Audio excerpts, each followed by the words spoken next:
Bonjour. Alors aujourd'hui, vidéo sur l'approche par le travail. Alors l'approche par le travail, qu'est-ce que c'est? C'est la troisième méthode globale de prévention qu'on va voir pour le bac pro. Alors on a déjà vu l'approche par le risque. Donc ça, c'est l'utilisation de l'outil du pad. Ensuite, on avait vu l'approche par l'accident. Donc là, on a utilisé le diagramme des causes. Et maintenant, l'approche par le travail. Alors, l'approche par le travail, on va voir qu'est-ce que c'est, à quoi ça sert. Donc là, c'est un petit récapitulatif sur les démarches de prévention. Donc, euh, quand on va avoir un accident, donc il y a deux façons de voir la prévention, soit une approche, une analyse a priori ou une analyse a posteriori. On va commencer par l'analyse a posteriori. Donc, quand on a déjà eu un accident, la première façon de prévenir l'accident, c'est quand on est confronté à l'accident, c'est le SST. Donc ça, c'est la formation sauveteur secouriste au travail.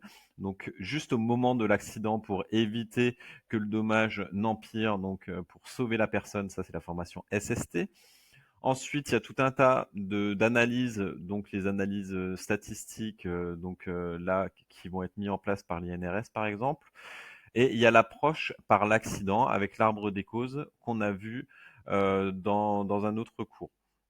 Donc ça, c'est quand l'accident a déjà eu lieu, on fait l'analyse a posteriori.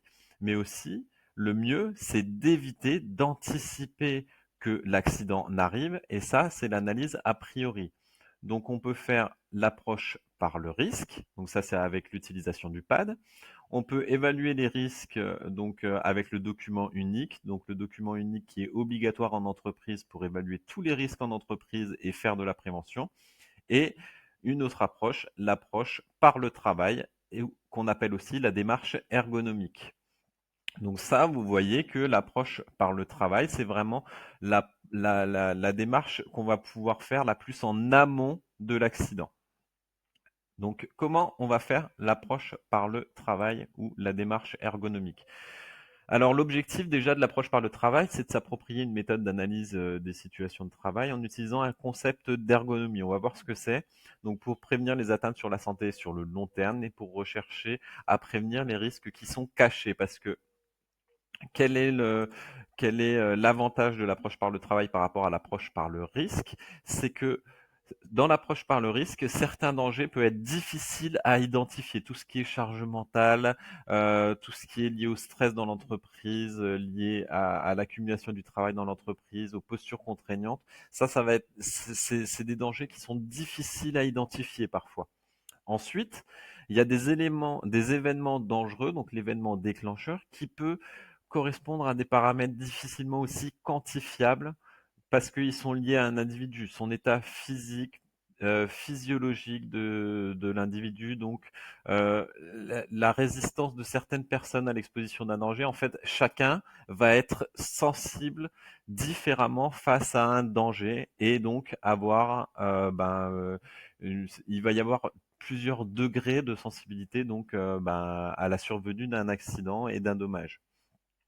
Et ensuite, certains dommages sont difficilement repérables, donc que ce soit par exemple de la fatigue oculaire, de la fatigue nerveuse, auditive, musculaire, tout ce qui, tout ce qui est lié à des petits dommages accumulés pendant longtemps, longtemps, longtemps, qui vont conduire au bout de quelques années à un vrai dommage mesurable. Donc ça, c'est des choses qui vont être difficilement évaluables sur le court terme. Et c'est pour ça qu'on va mettre en place la démarche d'approche de prévention par le travail ou la démarche ergonomique. Donc en fait, l'objectif de l'ergonomie, c'est mettre en évidence les éléments qui sont difficiles ou inadaptés pour le travail de l'homme et donc concevoir des situations de travail d'ergonomie de conception. Ou sinon, on va corriger une situation de travail pour une meilleure prise en compte de l'homme dans son activité. Donc ça, c'est quand on va essayer d'améliorer l'ergonomie. Donc préservation de la santé, diminution de la charge mentale, amélioration des conditions de travail, atteinte d'objectifs économiques. Donc, voici les différentes étapes de l'approche par le travail. Donc, en première étape, on va identifier le problème ergonomique, voir, on va faire une analyse du travail que va faire un opérateur et on va identifier s'il y a un problème ergonomique dans ce travail-là. Donc, on va analyser la situation de travail. Ensuite, une fois qu'on a fait une analyse globale de l'activité de travail et on va formuler des hypothèses. Est-ce que cette activité, on va présumer que une activité de travail, ça va avoir des conséquences sur la santé. Donc, une fois qu'on a formulé les hypothèses, on va les valider. Et là, on a deux solutions. Est-ce que cette hypothèse, elle est validée par des mesures concrètes sur site, quoi, réelles. Donc, si ces hypothèses, elles sont validées, on va faire de la prévention. Si c'est pas validé, si notre hypothèse, elle est infondée, elle est fausse, on va reformuler d'autres hypothèses. Donc, première étape, identifier le problème ergonomique. Alors, pour identifier ce problème, on va utiliser un questionnement. On va se questionner, donc, par qui le problème est exprimé, quels sont les autres effets sur le salarié, sur l'entreprise, le problème posé, est-ce que c'est un vrai problème? Et donc, on va utiliser aussi des données statistiques. Donc, le problème ergonomique. Donc, il est exprimé souvent par un effet qui est négatif. Et dans un problème, il y a deux façons de voir. Le problème ergonomique sur l'homme, il va se plaindre, le salarié va s'absenter au travail, il va développer des maladies professionnelles. Mais sur l'entreprise aussi, il va y avoir un effet donc, que ce soit lié à la non-qualité de la production, aux pannes répétées, aux arrêts de production, aux coûts liés à l'absentéisme des salariés. Donc ensuite, deuxième étape, analyser la situation de travail. Donc là, on va aller voir vraiment in situ, on va aller voir sur le poste comment se passe la situation de travail. Donc pour ça, on va utiliser des méthodes que vous connaissez très bien, comme l'ITAMAMI, le QQO-QCP, les 5M, etc. Et on va repérer les déterminants hommes et les déterminants entreprises. Donc un déterminant, qu'est-ce que c'est? C'est les causes qui vont provoquer le dommage. Donc les causes, les facteurs, les déterminants, ça veut dire la même chose. Donc le déterminant homme, c'est les facteurs, les causes qui sont liées aux individus, et le déterminant entreprise, c'est les facteurs, les causes qui sont liés à l'entreprise et aux conditions que met en place l'entreprise pour permettre aux salariés de faire son travail. Donc, déterminant, facteur qui conditionne et qui influence l'activité de l'opérateur. Ensuite, on va différencier deux choses. Le travail qui est prescrit, le travail qu'on va demander de faire à un employé, et le travail réel, en condition quel va être le vrai travail de l'employé. Donc, il y a vraiment deux choses, ce que demande l'employeur et ce que fait réellement l'employé. Ensuite, on va repérer les effets, donc les dommages ou les conséquences du travail, que ce soit là aussi sur l'homme et sur l'entreprise. Donc les déterminants, donc les causes. Donc les déterminants hommes, ce sont les caractéristiques de ou des opérateurs ayant un impact sur la situation de travail. Et les déterminants entreprises, ce sont les caractéristiques organisationnelles, matérielles de la situation de travail et de l'ambiance physique de travail. Donc une petite synthèse sur les déterminants. Donc, dans les déterminants hommes, on va retrouver quoi? Quel est son âge, quel est son sexe, quelles sont ses caractéristiques physiques, sa formation, qualification, l'ancienneté, donc son niveau d'expérience, ses capacités physiques. Donc tout ça, bien évidemment, ça va avoir un impact sur la sensibilité de l'homme à une maladie professionnelle ou à un accident. Et quels sont les déterminants maintenant entreprises? Tous les dispositifs techniques, le matériel, les matériaux, les outils, etc., mis à disposition pour que l'homme puisse travailler. Donc l'organisation aussi de le temps de travail, les consignes, les réglementations. Ensuite, l'environnement, l'ambiance physique, l'espace de travail, l'aménagement du temps, etc. Donc tous les déterminants entreprises, c'est quels sont les moyens à disposition mis par l'entreprise pour que l'homme puisse faire son travail. Donc ensuite, on va observer la situation de travail, donc pour étudier la variabilité de la situation de travail, et donc ça peut être lié au fonctionnement des dispositifs techniques, à l'aménagement du travail, à l'organisation du travail, etc. Donc pour mesurer l'écart, tout ça, ça va nous permettre de mesurer l'écart entre le travail prescrit, donc ce qu'on va demander de faire au salarié, et le travail réel, ce qu'il va faire effectivement à son poste. Donc, tout ça, on va prendre en compte les déterminants hommes et entreprises. Donc, pour différencier le travail prescrit du travail réel et la tâche de l'activité, alors le travail prescrit, c'est vraiment, donc la tâche prescrite, c'est ce qui doit être fait. Et le travail réel, c'est vraiment ce que va faire le salarié. Donc il y a une tâche effective, donc la tâche réalisée par l'opérateur en fonction des exigences de chaque situation se décrit en termes d'action sur des objets et l'environnement. Par exemple, un comptable va saisir des fiches de poste ou des fiches de paye, par exemple. Et l'activité, donc ça correspond à ce que mobilise l'homme pour réaliser la tâche effective, qu'elle soit physique, mentale ou sensorielle. Donc, pour saisir des fiches de paye, il faut que l'employé s'assoie sur une chaise, se mette derrière l'ordinateur, utilise le clavier, tape au clavier, se déplace pour aller à l'imprimante chercher les fiches de salaire qu'il a imprimées, etc., etc. Ça, c'est la différence entre la tâche et l'activité. La tâche, c'est vraiment le travail. L'activité, c'est le résultat qu'il doit fournir. Et l'activité, c'est comment est-ce que physiquement ou mentalement ou de façon sensorielle, ce qu'il va mettre en place pour faire cette tâche. Donc, synthèse des effets. Donc, quels sont les effets sur l'homme? Donc, les conséquences que va avoir le travail, donc la tâche sur l'homme, la tâche ou l'activité sur l'homme. Il y a des effets qui vont être positifs et des effets qui vont être négatifs.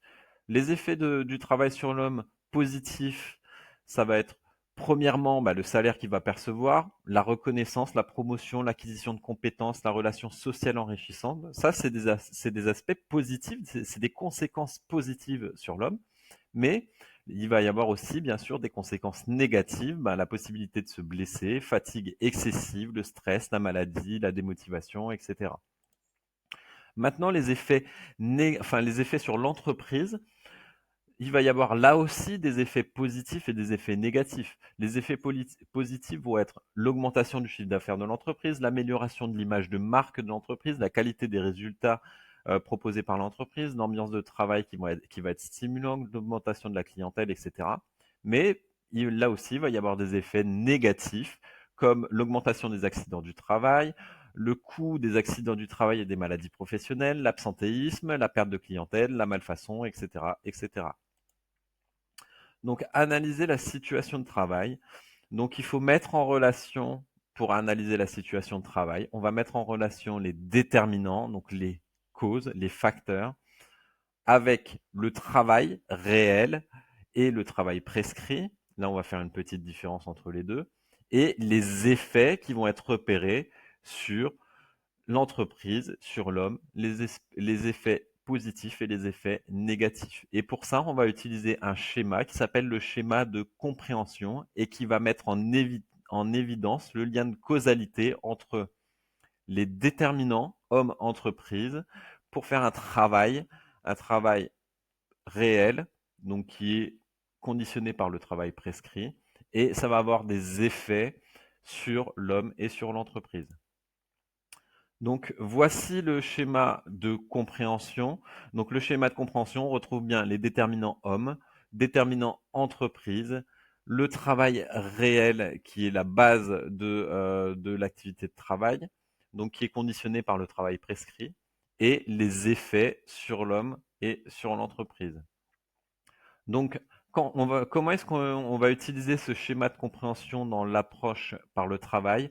En fait, après avoir identifié tous ces aspects, les déterminants, les effets et le travail, on va formuler une hypothèse. Donc, on va supposer que, ici on peut voir ça, on peut voir une hypothèse, il semblerait que certains déterminants, positifs, négatifs, généralement on va parler des déterminants négatifs, il semblerait que certains déterminants liés à l'homme ou à l'entreprise entraînent l'opérateur à faire une tâche, une activité de travail qui va entraîner des effets, que ce soit sur l'homme ou sur l'entreprise. Donc on va voir les hypothèses un peu plus tard dans la vidéo. Donc justement, formuler des hypothèses. Comment est-ce qu'on va formuler ces hypothèses? Donc on va utiliser le diagramme, le schéma de compréhension. Donc pour formuler une hypothèse, on va utiliser donc le schéma de compréhension et on va rechercher le lien de causalité, donc les effets déterminants à partir de l'activité, construire des hypothèses en fonction des effets supposés. Donc pour ça, on va utiliser une formule rédactionnelle. Généralement, on vous la donne, cette formule rédactionnelle. Donc on vous donne il semble que, mettre un déterminant, conduise l'opérateur à mettre une activité, faire une activité, ce qui engendre un effet. Donc là, on va aller chercher dans le schéma de compréhension qu'est-ce qu'on va par contre, on va remplacer donc déterminant, activité et effet. Donc, il semblerait que, utiliser un produit chimique nocif dans une entreprise conduise l'opérateur à être exposé à un produit chimique, ce qui engendre une intoxication à ce produit chimique. Donc là, c'est un exemple comme ça, mais après, vous allez chercher dans le diagramme, dans le schéma de compréhension, chaque élément à remplacer donc, dans cette formule rédactionnelle. Donc ici, donc on va aller, ça c'est une façon d'utiliser le diagramme, donc le schéma de compréhension. Donc il semblerait que tel ou tel déterminant, homme ou entreprise, amène l'opérateur à travailler de cette façon et ça va entraîner un effet sur l'homme ou sur l'entreprise. Donc on appelle ça la méthode prospective. Ensuite, il va falloir valider donc notre hypothèse. Donc pour valider une hypothèse, donc on va aller voir sur site, on va aller utiliser des données qui sont vraiment factuelles. Donc que ce soit des chronogrammes, des schémas de posture, des plans, des diagrammes par secteur, des photos, des tableaux de chiffres à l'échelle de l'entreprise ou à l'échelle nationale. Donc tout ça, toutes ces données visualisées vraiment sur le poste vont nous permettre de valider ou pas une hypothèse. Donc si cette hypothèse elle est validée, on va faire la démarche de mise en place de mesures de prévention. Donc comme on a déjà fait dans l'approche par le risque ou l'approche par l'accident, si les hypothèses ne sont pas validées, on va reformuler d'autres hypothèses. Donc là, je ne vais pas détailler les mesures de prévention. Il faut supprimer ou réduire le danger. Donc ça, c'est la prévention intrinsèque. Il y a les préventions collectives, individuelles et formation, information. Donc voici encore une fois le schéma de la démarche de la démarche ergonomique, donc l'approche par le travail, qui est synthétisée sur ce diaporama, sur cette slide-là. Donc merci beaucoup d'avoir suivi cette vidéo. Je vais refaire une vidéo synthétique sur l'approche par le travail. Donc je vous conseille de vous abonner à la chaîne pour voir si je sors d'autres vidéos et je vous souhaite bonne révision. Merci, au revoir.